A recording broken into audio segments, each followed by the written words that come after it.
नमस्कार दोस्तों, मैं हूं नितिन मलिक।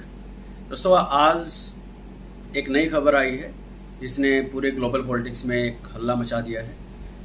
कनाडा के जो प्राइम मिनिस्टर हैं जस्टिन ट्रूडो, उन्होंने अपनी पार्लियामेंट में ये अनाउंस किया था कल कि वहाँ पे जो प्रो खालिस्तानी संगठन, तो आपको पता ही है उनके इंडिया के खिलाफ प्रो खालिस्तानी मूवमेंट चलती रहती है कनाडा के अंदर। तो कनाडा में पिछले कुछ महीने पहले एक हरप्रीत निज्जर को मर्डर किया गया था, और वो हरप्रीत निज्जर बहुत ही एंटी इंडिया प्रो खालिस्तानी विचार रखता था। तो उसको कुछ लोगों ने रास्ते पे चलते हुए उसको मार दिया था गोली से। तो जस्टिन ट्रूडो का ये कहना है कि इंडिया ने वो किलिंग करवाई है और वो उस पर इन्वेस्टिगेशन कर रहे हैं। दोस्तों, अभी आपको पता ही है कि बैकड्रॉप ये G20 का था जिसमें जस्टिन ट्रूडो यहाँ पे आए थे और उनकी बहुत इंसल्ट हुई थी, ना कि सिर्फ इंडिया के पर्सपेक्टिव से, ओवरऑल ग्लोबली। और दोस्तों, ये पहला मौका नहीं है जब जस्टिन ट्रूडो के साथ उसकी इस तरह से इंसल्ट हुई है, उसने आइसोलेट फील किया है। आप पुराने G20 भी देखिएगा, मैं क्लिप शेयर करना चाहूँगा बाद में। तो उसमें जैसे बाकी सब ग्लोबल लीडर एक तरफ खड़े बात कर रहे हैं, वो अकेला खड़ा है साइड में, उनसे कोई पूछ भी नहीं रहा है। ऐसे बहुत गूगल पे आप डालेंगे जस्टिन ट्रूडो इंसल्ट, राइट, आपको बहुत वीडियो मिल जाएंगे वायरल। तो जस्टिन ट्रूडो वहाँ पे कनाडा के अंदर रह के अपनी वोट पॉलिटिक्स के लिए एंटी इंडिया कैंपेन को प्रमोट करता है। मे बी इनडायरेक्टली करता है, मे बी वो खालिस्तान के साथ नहीं मिला हुआ एक्टिवली, बट वो उनको रोक भी नहीं रहा है, बल्कि उनको फलने फूलने में, पनपने में बहुत हेल्प करता है। और उसकी पॉलिटिक्स भी इसी वजह से थोड़ी बहुत चमक रही है। अदरवाइज उसका परफॉर्मेंस आप देखेंगे कनाडा के अंदर बहुत ही लो है। अभी लास्ट वीक उसके सर्वे आए थे, लीडरशिप सर्वे होते हैं कनाडा के अंदर, उसमें उसकी रेटिंग और भी गिर के 30% के अराउंड रह गई है, जो कि बहुत ही पुअर है। अभी G20 में मोदी जी ने भी इसको बोला था कि आप इन ऐसे असमझी तत्वों को हमारे खिलाफ शरण ना दें, उनको ठीक करें, बिकॉज वो खुलेआम इंडियन डिप्लोमेट्स को धमकी दे रहे हैं कि हम आपको मार देंगे, लिटरली धमकी दे रहे हैं।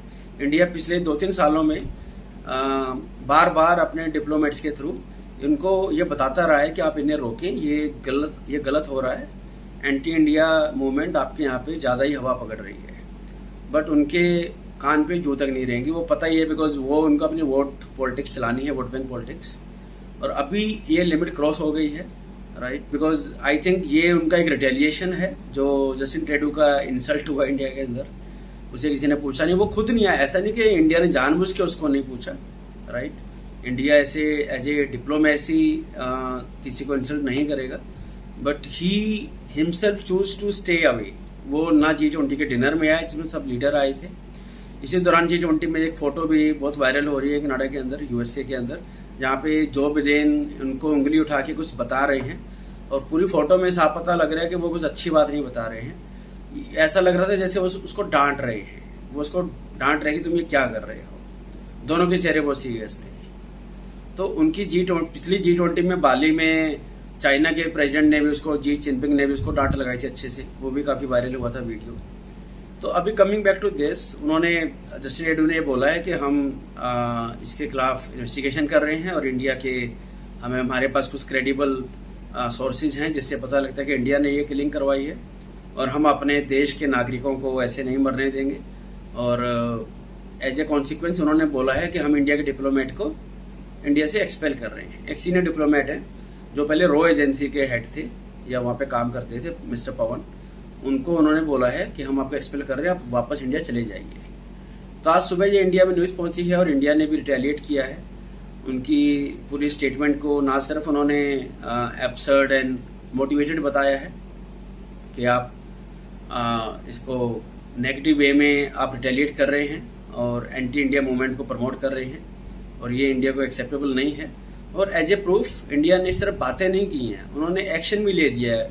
1 घंटे के अंदर, आधे से 1 घंटे के अंदर इंडिया ने एक्शन ले लिया है। इंडिया ने बोल दिया है कि कनाडा का जो एक सीनियर डिप्लोमेट है उसको भी एक्सपेल कर दिया जाएगा। उनको 5 दिन का नोटिस दे दिया गया है कि विद इन नेक्स्ट 5 डेज आप इंडिया से निकल जाएंगे। तो ये बहुत अच्छी बात है, इंडिया ने एक अच्छा जवाब दिया जो पहले नहीं होता था। 80s में 90s में इंडिया के राजदूत के साथ उतना अच्छा बिहेवियर ना हो, बट इंडिया वाले की मजाल नहीं होती थी ऐसा कुछ करने। बट ये आज का इंडिया है, 2023 का इंडिया है, एक लीडर, ग्लोबल लीडर इंडिया है। ये ऐसा इनजस्टिस बिल्कुल भी टॉलरेट नहीं करेगा। और दोस्तों, ये जो जस्टिन ट्रूडो का जो जस्टिफिकेशन है कि हम क्यों, जब मोदी जी ने उसको बोला कि आप इनको क्यों पनाह दे रहे हैं, तो उसका रिस्पांस पता क्या था? उनका रिस्पांस था कि हमारे कनाडा में फ्रीडम ऑफ एक्सप्रेशन है, फ्रीडम ऑफ कंसेंसियस है, आत्मा की आवाज़ को हम रोकते नहीं हैं, लोग कुछ भी एक्सप्रेस कर सकते हैं, पीसफुल प्रोटेस्ट कर सकते हैं। ये उनका पॉइंट था। आई थिंक जस्टिन ट्रूडो ये भूल गए हैं कि 2022 में ट्रकर एसोसिएशन ने कनाडा में प्रोटेस्ट किए थे और जस्टिन ट्रूडो ने इमरजेंसी लगा दी थी, सबको पकड़ पकड़ के जेल में डाला था, पुलिस वालों ने मारा था ट्रकर्स को। तब ये फ्रीडम ऑफ एक्सप्रेशन कहाँ गया था? कोई उनसे पूछने वाला हो? ये बहुत ही दोगलापन बिहेवियर है उनका, right. And I am not surprised, क्योंकि जिस तरह से उनकी यहाँ पे इंडिया में बेइज्जती हुई, उनका फिर प्लेन भी खराब हो गया था। वो प्लेन 2 से 3 दिन तक वो प्लेन चला नहीं। इंडिया ने ऑफर किया कि आप हमारा प्लेन ले जाएं, बट जस्टिन ट्रूडो ने मना कर दिया, बिकॉज वो भी उनके लिए बड़ी इंसल्ट होती। वो 2 से 3 दिन वो एक कमरे में ही, होटल के कमरे में बंद रहा अपने बेटे के साथ, और आखिर में जब उसका प्लेन कनाडा से आया तब वो यहाँ से वापस गए। तो दोस्तों, ये एक इवॉल्विंग इवेंट है। इसमें आगे और घटनाएं घटती रहेंगी, नए नए मोड़ आएंगे। बट मुझे यकीन है कि भारत सरकार अपने मॉरली राइट मुद्दे पे अड़ी रहेगी। और ये टाइम भी है कि कनाडा को एक सबक सिखाया जाए। और ये कनाडा के लिए नहीं, पूरी देश के, पूरे कंट्री के लिए एक प्राउड की बात होगी कि हम पूरी दुनिया को मैसेज दे रहे हैं। नॉट ओनली कनाडा, पूरी दुनिया को। भाई, अगर कोई भी कंट्री हमारे एंटी इंडिया मूवमेंट को स्पॉन्सर करेगा, उसको प्रमोट करेगा, उसको फलने फूलने देगा, तो इंडिया बर्दाश्त नहीं करेगा। इंडिया ने अभी 2 दिन पहले ही फ्री ट्रेड एग्रीमेंट की स्टॉप को भी स्टॉप कर दिया है। इंडिया ने अपनी तरफ से बोला हमने स्टॉप किया है, कनाडा ने बोला हमने किया है। बट ये तो तय था कि ऐसे माहौल में फ्री ट्रेड एग्रीमेंट पॉसिबल ही नहीं है। हालांकि FTA का हमें कोई नुकसान नहीं होने वाला था। फ्री ट्रेड एग्रीमेंट मीन्स हमारी एक्सपोर्ट की आइटम कनाडा में जाएंगी, उस पर कोई कस्टम ड्यूटी नहीं लगेगी, और कनाडा की यहाँ पे आएंगी। तो कनाडा के लिए वो उनका एक्सपोर्ट काफ़ी अच्छा खासा है, तो वे उनके लिए एक मार्केट लूज होने वाली है। कनाडा की इकोनॉमी अभी वैसे ही डाउन हो रखी है, thanks to Justin Trudeau's weak policies, economic policies. बहुत बुरा हाल है दोस्तों इकोनॉमी का। आप कनाडा का अखबार उठा के जरा देखिए, गूगल पे सर्च मारिए, आपको पता लग जाएगा कि कितना बुरा हाल है। फिर G20 में जो हुआ, राइट, आप लोगों ने वीडियो देखा होगा कैसे मोदी जी गांधी जी की समाधि पे जब वो उनको बता रहे थे उस आश्रम के बारे में, गांधी जी की जीवनी के बारे में, तो मोदी जी ने हर लीडर का हाथ पकड़ के पहले थोड़ा हेलो किया, फिर हाथ मिलाया, थोड़ी देर हाथ होल्ड किया, कुछ एक्सप्लेन किया, फिर वो आगे बढ़ते थे।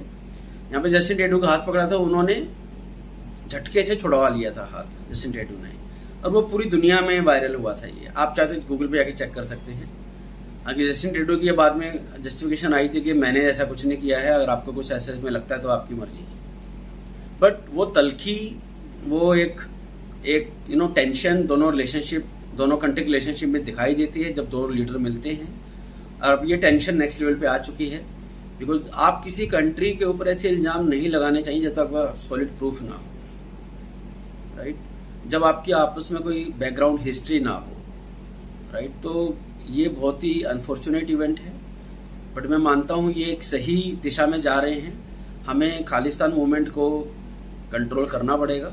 हालांकि वे मुट्ठी भर लोग हैं, कनाडा के लोग खुद ये बोलते हैं कि मुट्ठी भर लोग हैं जो पूरे देश का पंजाबियों का नाम खराब कर रहे हैं, राइट। और अब मैं तो ये मानता हूँ, अगर इंडिया गवर्नमेंट, वैसे as a government you are not suppose to do all these activities, जो कि सही भी है, बट जो भी उनको मार रहा है भैया, मैं तो बहुत खुश हूँ, मजा आ रहा है। ऐसे ही पाकिस्तान में मारो ना, ये हाफिज सईद को, मसूद अजहर को, दाऊद को, उनको भी गोली लगनी चाहिए, यहाँ गोली लगनी चाहिए उनको। दुनिया में मैसेज जाए कि जो एंटी इंडिया काम करेगा फिर उसके बच्चों को कोई और ही पालेगा, वो तो नहीं पाल पाएगा। ये मैसेज जाना बहुत ज़रूरी है दोस्तों। तो आप अपना कमेंट्स में बताइए अपना फीडबैक, आप क्या सोचते हैं इस बारे में, और हम अगली वीडियो में जल्दी ही मिलेंगे। Thank you.